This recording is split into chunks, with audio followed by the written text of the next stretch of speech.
بسم الله الرحمن الرحيم نحمده ونصلي على رسول الكريم.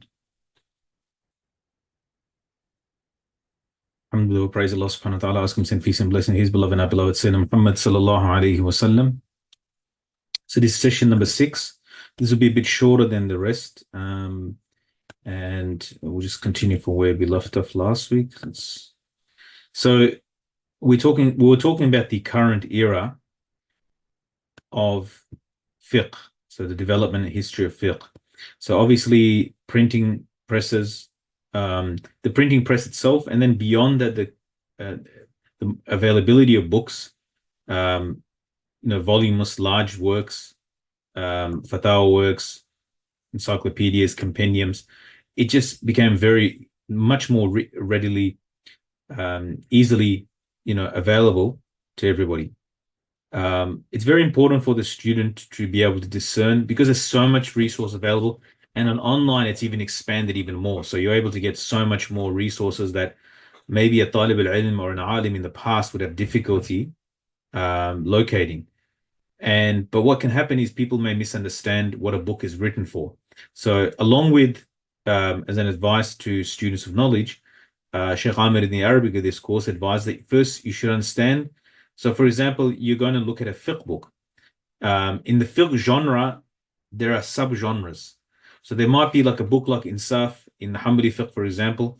It's a book not on dalils, like the sources. That they are discussed, but that's not the purpose of the book. The purpose of the book is a very large book, it fills up a whole bookshelf. That book is more to do with the narrations or from Imam Ahmad rahimahullah and the madhab before it.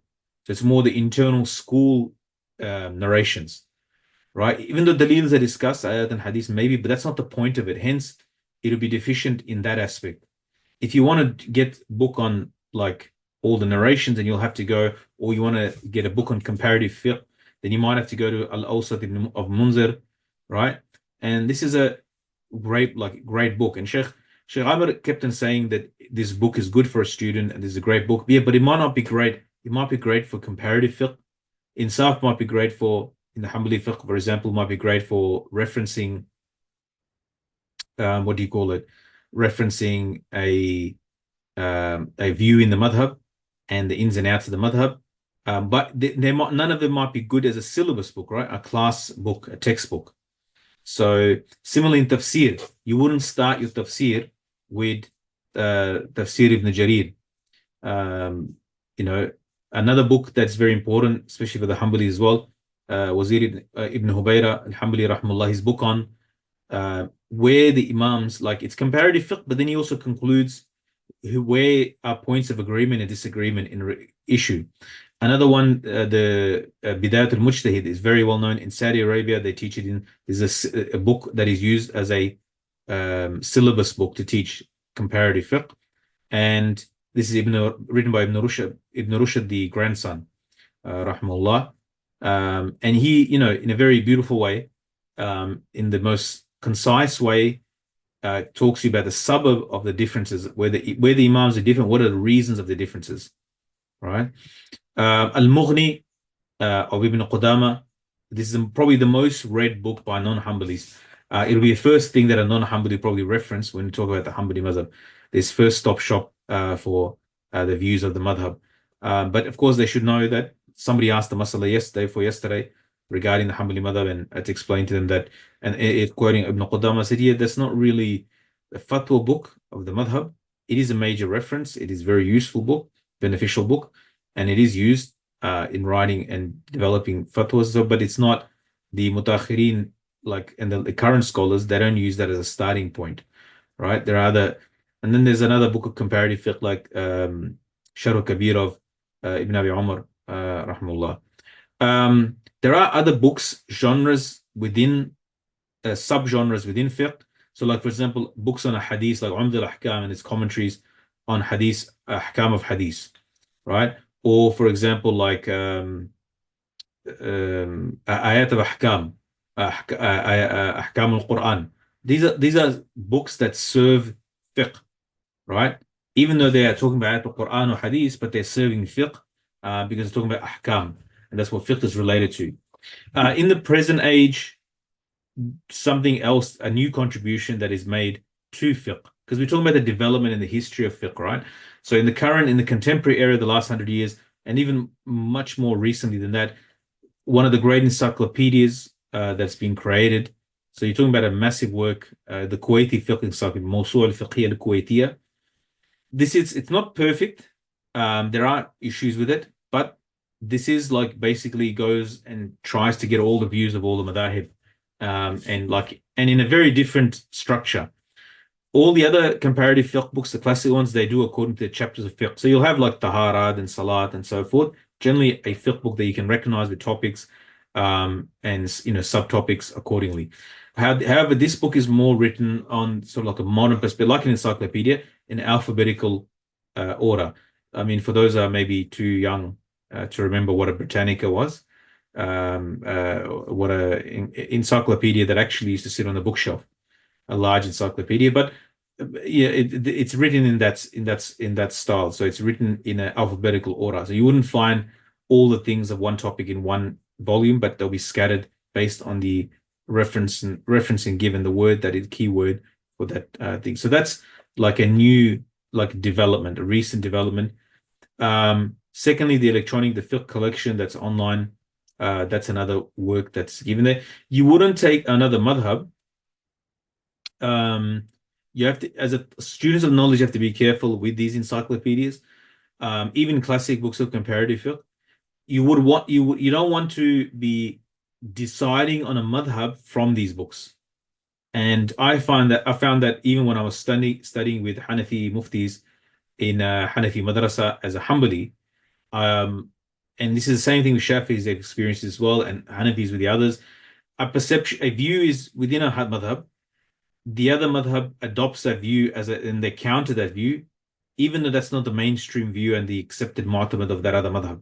And they're refuting it and they're arguing and said this is what the Imam said, and they're refuting, but it's not actually. And there's many, many cases of that in very big and reliable books, because they're talking about another school, right? And they might not have actually picked on the final position of the school which they're refuting. So furthermore, in the current era, other books that have been written. So this comes out of the idea of printing books and encyclopedias, which have become more common. There's certain books, encyclopedia, you can call it a compendium, not an encyclopedia, but in a compendium on a specific chapter. So it tries to cover all the views of all the madahib, all the discussions, ins and outs, in its entirety. Like, for example, to do with purification or salat. So Shaykh Dubayyan, he wrote a book on tahara and muamalat as well, which wasn't complete. Another alim completed it. But these are not class books. They're not textbooks. They are references, right? You can't really read them. Ulama have them, have access to them, and they're a resource to use when they're doing research and so forth. However, as I said before, you wouldn't base a ruling from these, like for example in fatwa writing or in research. You would have to go to the books of the madhab and the ulama of the madhab. There are another genre of books that has recently occurred, and this is sort of like a continuation of a tradition that's always there, but there's a specific focus. It's called nawazil. Nawazil refers to new issues. So there's some books that are totally focused, some new books, commentaries that will try to reference new masail. So an example of that is Mufti Taqi Usmani's Kitab al-Buyu', book on transactions. So what he's tried to do is bring the classical fiqh, the madahib, and also modern finance. So the modern transactions that are occurring and how to in modern issues. There are some books specifically. My teacher, Shaykh Faris, he wrote this book, right? This is his book on Nawazil, modern issues. It's divided according to the chapters of fiqh, right? The classical chapters of Tahara, Salat, and there's new masail like dry cleaning or I can just read some, cash money. There's a zakat on cash, right? Because classically, the zakat was on gold and silver. Does this take the place of gold and silver money in the modern age? Which majority say, pretty much everybody says it does, but there's a discussion around it, right? Because everything that happens and everything that we have to do and any new situation that occurs has to be an answer for it, and there's answers are there. So and there's a book of Hajj as well. So there's a Mansak ibn Jasir, which is the in the Hanbali. It's in a very thick volume. Mansak ibn Jama'at is for it's for the four madhab comparison in the madhab. The Sheikh, I think Sheikh Nuruddin Aitar's book as well on Hajj of the four madhab comparison as well. He's a Shafi alim, as far as I remember. Um, so it's very important that for students that have access to this, like researchers, that they don't go by this. They also have to go through a methodology. So although you will not put this akin to Wikipedia, but it wouldn't be a rigorously academic if you were to just reference these works, right? You will have to go to the actual books of the school. Another development that came in the recent era is the development of fiqh councils, Sharia councils, I'm talking about a major Sharia council, like big ones, academic bodies like the Fiqh Academy in Jeddah and the Muslim World League in Rabit al-Alam Islami, which is in Makkah Mukarramah. Someone my father worked for most of his life, I guess you could say maybe 40 years, 30, 40 years he worked for them. So these two are the two, what separates these academies or these institutions is they are international level and scholars from all over the world. Rabat al-Alam Leslo, Fiqh Academy Jeddah is the main one, that all the senior ulama of the world, they're all tied into this organization and they have long discussions and they bring in specialists, economists and lawyers and doctors and modern legal special. I mean, it's a very thorough. You can almost they're doing collective ijtihad, which is like the best way to do it. There's views and counter views and detractors. We might not agree with the views and say, or some that might remain quiet on the issue, some that will have an opposing view, and they document all of that. So it's quite a unique sort of development in the sense that, and this is like on an international level. However, having said that, there are, of course, within universities, Darul Ulooms, Darul Tahqiqs, where they do research. There are national bodies in many countries, Muslim governments, obviously, sometimes in minority countries as well. There are institutions that do research and contribute as well. But when it comes to the international level, scholarship, Fiqh Academy of Jeddah is pretty much the king in all of these matters, and they produce voluminous journals with all these research in it. There's also a journal in Saudi Arabia, for example. Sheikh Ahmed is in Saudi Arabia, so I speak from their perspective. But the same thing will go for any other country. They're all beneficial. It's good for the student to read this. But this is not where you start off. This is more when a talib al-ilm, seeker knowledge, has grounded himself in all the sciences, several years of study. Then when he comes to a point of research, then he can. There are some websites that are very useful as well. Official government websites with proper researchers. What Islam QA is a very famous one. Islam Web from Qatar is well known as well. Very useful. Might not be Muslim specific sometimes, but useful for the alim anyway, for the student seeker of knowledge. Another person, another website, like for example, for different Darul Ulooms, they have their websites as well, Fatawa websites, and hence people can. They're not research based, but they are fiqh based, and they're answering people's questions and so forth. And there's articles and research there as well.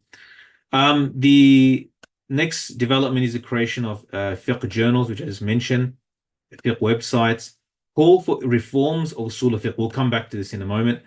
The occurrence of excessive new situations. So this is the nawazil, which I was mentioned, new occurrences. In the modern era, that the world is transformed due to the Industrial Revolution, then has transformed the world beyond recognition. So that has brought in every chapter of fiqh and every masala is almost like a new masala that has to be discussed because so many changes have occurred. Right. The next discussion you could say is regarding the usul al-fiqh and the calls for reform of usul al-fiqh. Right. So in today's age, there's almost in certain quarters, certain groups and certain individuals have promoted a doing away, renewing, some absolutely tearing it up and just say we're starting from scratch. Others are saying no, they don't have an issue with it, but they want it adjusted and change. This is very different to what we might understand as an alim contributing to the field academically and so forth. This is not that. This is about changing it entirely, right? In the light of our times, right? Unfortunately, this will not work. Alhamdulillah, Allah has preserved this deen. And these calls are coming from within ours. They're not coming from kuffar. They're coming from the Muslims. But they're coming from Muslims who are very, very affected by the world. And I'm not talking about people dealing with the reality world, because that's something the ulama do anyway, right? Like, how do you pray? Do you pray on an airplane or not? What's the dua for safar for airplane? Like, is dry cleaning, all these questions are answered in Darul Iftars. You go to Jordan, you go to Morocco, you go to Pakistan, you go to Indonesia, you go to the whole east to west, the ulama, the muftis answer all the new issues. If they don't know, they send it to more senior and they do tahqiq research on it, and then they come to an answer. There's a system already in place for that. And they're based on a sound usul of a given school, and then they try to solve a problem. When it comes to transactions, yes, there's more leeway given. They might follow the other school because it does give a flexibility in these things, and ease is also important because that's something that is done already. It's already built into our Sharia, it's built into our fiqh, it's built into our madahib. This is a whole, uprooting of usul of fiqh. They don't say it, they don't word it like that, but this is how the ulama see it. And this change, like the Risala of Imam Shafi is considered the first formal book written in usul of fiqh. This book has a distinct feature that we cannot go past the usul and the principles set by the Salaf, the Khairul Qurun, the best 3 centuries of Rasulullah vouched for.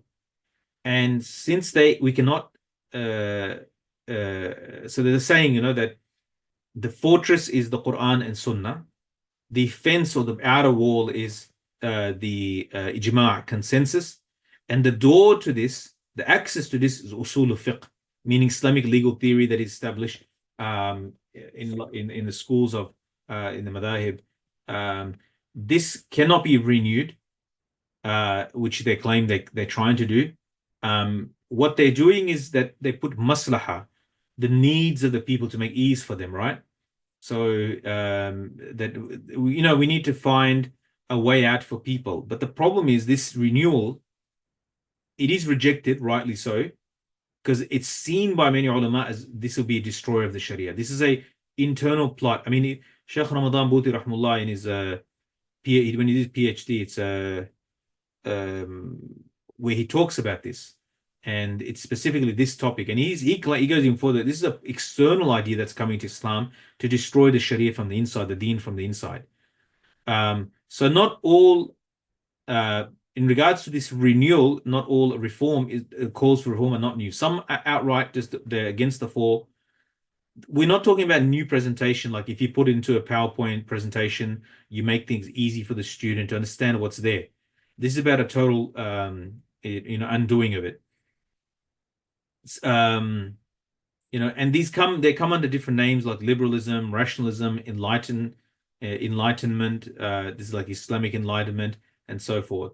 But they've actually picked on a very specific branch or an aspect of usul of fiqh, and they've made that the whole thing. So they want to deal with maslaha, right? To solve people's issues, right? To find solutions, right? The problem with that is that they put an aspect of deen called maqasid al-sharia, the goals of sharia. Like, what's the goals of sharia? Primary goals is to save life, to save deen, to save mind, hence there's a punishment. All these have a punishment, right? You can't kill anybody. There's a hukum for murtad. So life, wealth, to protect life, protect wealth, protect deen, protect honor, so forth. So these are the maqasid, the goals of sharia. And protect the mind. So these maqasid, these goals of sharia, Imam Shatibi rahmullah, he elaborated, but he never wrote a book specifically for this. Actually, he wrote a book on sharia. Then he wrote a book within that as a section of usul. Within that is a section of maqasid, the goals of sharia. So he didn't make it and other ulama have written on the maslaha as well.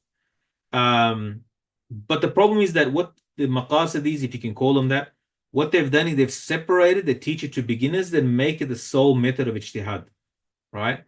And how are they basing what's maslaha, what should be in and out of deen? Whatever is in vogue at the day, whatever is in vogue and easy for people.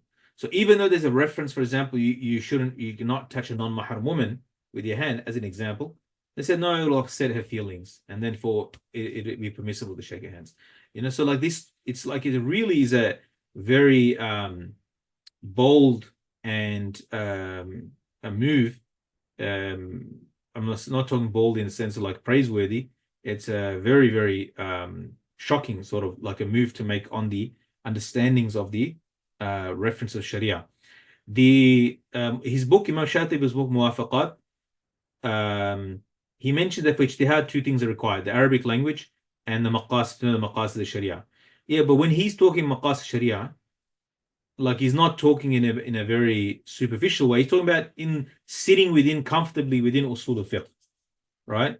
And so they try to make that, oh, we're doing ijtihad, we're doing personal reasoning based on maqasid, the goals of Sharia, not just the text, right? As though that's a deficient, or classical usul al-fiqh is somehow deficient. That if you're close to understanding Quran Sunnah of the Salaf, which is what usul al-fiqh is based on, then this is something. I mean, when it comes to masalih, solution to people's problems on worldly matters, and they're very focused on this world, that they are the kuffar. Shaykh Ahmed says that the kuffar are better than us on many worldly things. So should they be dictating the Sharia to us because they're very good at masalih of worldly problems? So it's a chapter, of a section of a chapter within a topic, and the strange thing is that the people who criticize the mainstream ulama that critique these so-called maqasidis, they said they're not even half of Shatibi, right? Because Imam Shatibi wrote another book called I'tisam, and in which he talks about the Sunnah, sticking to the Sunnah, and the warning of bid'ah. And this is a new type of bid'ah coming through the intellectual circles. Imam Shatibi rahimahullah talks about, he was more focused about akhirah. He said the number one goal of the Sharia is to take a person out of following their desires, right?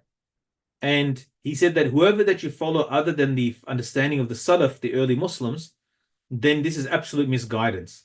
I mean, even I was Mawlana Shafri Tanwi Rahmat Tafsir, Bayan al-Quran, he had an usul that you can come up with a new understanding as long as it doesn't contradict with the Salaf. He will never write down something that is understanding above the Salaf or as a counter to the Salaf, right? You can't be right? So the problem with the maqasid people is that their whole focus is worldly maqasid, right?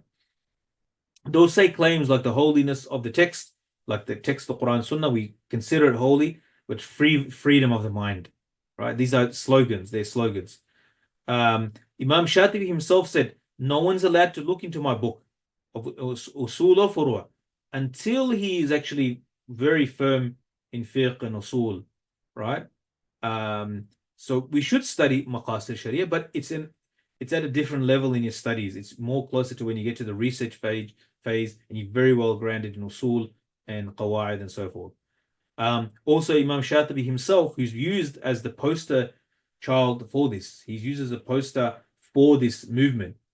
But he would disown this movement based on all the statements ulama have put together of him. He was a Maliki through and through throughout his whole life, right? He praised the Mujtahid Imams, right? And he considered them an authority. The Mujtahid themselves, their schools are an authority. Like Allah says in the Quran, Ati'u Allah, Ati'u al-Amr, obey Allah and obey His Messenger and those placed in authority, meaning the ulama, right? This is one is the rulers and one is the ulama, who are authorities in deen. Because we're ordered to follow them, right? So they've taken this exaggerated view and try to make it mainstream, right? And saying that we're going to do this ijtihad from scratch. It won't work. It's too many holes in it already. And they haven't got much to show for it. And it does, unfortunately, what it does, it creates very overconfident young person.